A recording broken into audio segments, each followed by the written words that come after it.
এইটো আমি এইবাৰ 3বাৰ হ'ব, 3 বছৰীয়া। যোৱা 2 বছৰ আমাৰ ইয়াত 16 প্ৰহৰ হৰিনাম সংকীৰ্তন হৈছিলে। এইটো বেলেগ অৰ্গেনাইজেশ্যনে কৰিছিলে। তো আমি হিন্দুৰক্ষী দলৰ সম্পৰ্কে মই কওঁ, আমাৰ 1930 চনত স্থাপিত এইটো এটা অৰ্গেনাইজেশ্যন, গোটেই ভাৰতবৰ্ষতে আছে। এইটো ভাৰত সেৱাশ্ৰম সংঘৰ এটা ইউনিট।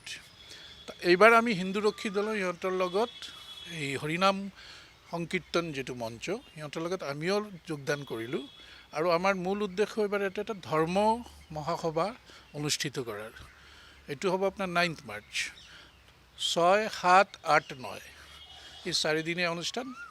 এই 3 দিন হ'ব আপোনাৰ 16 প্ৰহৰ নাম কীৰ্তন, আৰু 9 তাৰিখ যিটো 9 মাৰ্চ আমাৰ এটা বাইক ৰেলী হোৱাৰো কথা আছিলে, কিন্তু প্ৰশাসনে আমাক এইবাৰ অনুমতি দিয়া নাই কিবা বাধ্যবাধকতাৰ কাৰণে। সেইকাৰণে বাইক ৰেলীটো আমাৰ কেঞ্চেল হ'ল।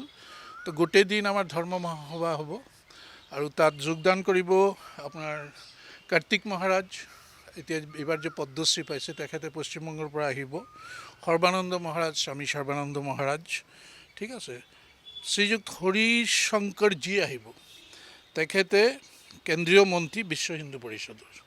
আৰু ৰাষ্ট্ৰীয় স্বয়ংসেৱক সংঘৰ পৰাও আহিব এজন কেন্দ্ৰীয়, আপোনাৰ নাগপুৰৰ পৰা। আৰু আমাৰ প্ৰাক্তন বিধায়ক, লিংগুৱেষ্টিক মাইনৰিটি বৰ্ডৰ চেয়াৰমেন শিলাদিত্য দেৱ তাত উপস্থিত থাকিব। এইটো হ'ব আপোনাৰ জ্যোতিকুচি ৰাজীৱ গান্ধী পথ। তো 4 দিনৰ মূল উদ্দেশ্য হ'ল আমাৰ, চাওক, হিন্দুৰক্ষী দল আজি 1930 চনত স্থাপিত হোৱা। ভাৰতবৰ্ষ স্বাধীন হোৱাৰ পিছত ইমান খুব এটা প্ৰয়োজন নাছিলে, কাৰণ স্বাধীনতাৰ পিছত আমি ভালকৈ আগবাঢ়ি গৈ আছিলোঁ। কিন্তু আজিৰ যিটো পৰিস্থিতি সৰ্বক্ষেত্ৰতে আমি দেখিছোঁ, আমাৰ সনাতন ধৰ্মীয় মানুহবিলাকৰ সকলোতে একলগ হৈ ৰক্ষা বুলিলে এইটো বুজা নহয়। ৰক্ষাটো আমাৰ জীৱনৰ প্ৰথম অধিকাৰ, জন্মৰ অধিকাৰ, নিজক ৰক্ষা কৰা। তো ইয়াত আমি আমাৰ সংস্কৃতি, আমাৰ ধৰ্ম বুলি ক'লেই নহ'ব, ইয়াত আধ্যাত্মিকতাবাদো নহয়, এইটোতো থাকিবই লাগিব।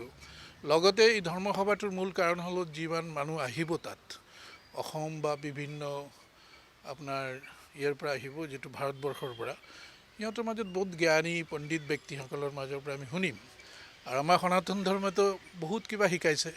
আমাৰ ধৰ্মীয় আধ্যাত্মিকতাৰ বাহিৰে আমাৰ অৰ্থনৈতিক, আমাৰ সমাজ নীতি, শিক্ষা, এইবিলাক মানুহে আকৌ জানিব পাৰিব। এইটো উদ্দেশ্য আমাৰ। আৰু হিন্দুৰক্ষী দল ভাৰত সেৱাশ্ৰম সংঘৰ এটা পাৰ্ট, আমাৰ সেৱা কাজত নিয়োজিত। এতিয়ালৈকে আপোনাৰ 60,000 মানুহক আমি তেজ দিছোঁ, যিটো ব্লাড ডোনেশ্যন। আৰু আমি যিটো হিন্দুৰক্ষী দলৰ যিটো প্ৰচাৰটো বঢ়াব বিচাৰিছোঁ এই ধৰ্ম মহাসভাৰ পিছত, তাৰপিছত আমাৰ এটা কেন্দ্ৰীয় কমিটি অসমত হ'ব, ৰাজ্যিক কমিটি। তো তাত আমাৰ মূল লক্ষ্য হ'ব মানুহৰ সেৱা, লগতে আমাৰ সনাতন ধৰ্মক, আমাৰ যিবিলাক প্ৰিন্সিপলছ, সেইবিলাকক আৰু শক্তিশালী কৰি অহা প্ৰজন্মৰ মাজত লৈ যোৱা। যিকোনো খবৰৰ বাবে যোগাযোগ কৰক 7099017330, লগতে 7099017110 নম্বৰত।